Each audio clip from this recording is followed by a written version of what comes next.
ব্রিটেনের প্রধানমন্ত্রী এবং লেবার পার্টির নেতা স্যার কিয়ার স্টারমারের জনপ্রিয়তা বড় ধরনের ধসের মুখে পড়েছে।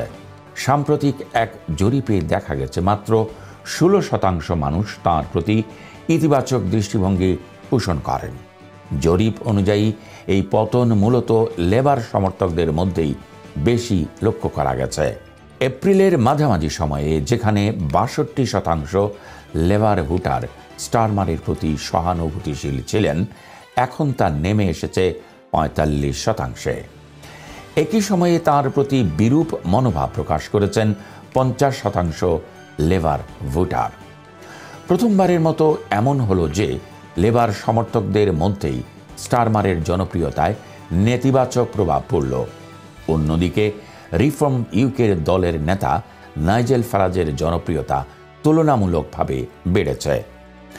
বর্তমানে 32% ব্রিটিশ নাগরিক তাঁর প্রতি ইতিবাচক মনোভাব প্রকাশ করেছেন।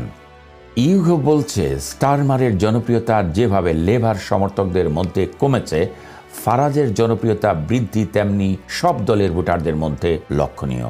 বিশেষ করে 2024 সালের লেবার ভোটারদের মধ্যে তাঁর জনপ্রিয়তার কিছু উন্নতি হয়েছে। এছাড়া গত বছরের কনজারভেটিভ ভোটারদের মধ্যে ফারাজের জনপ্রিয়তা উল্লেখযোগ্যভাবে বেড়েছে।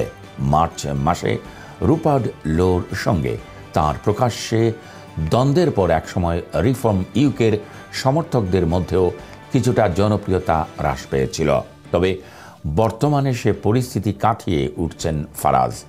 এখন তার দলের 87% সমর্থক তাঁর প্রতি ইতিবাচক মনোভাব প্রকাশ করেছেন।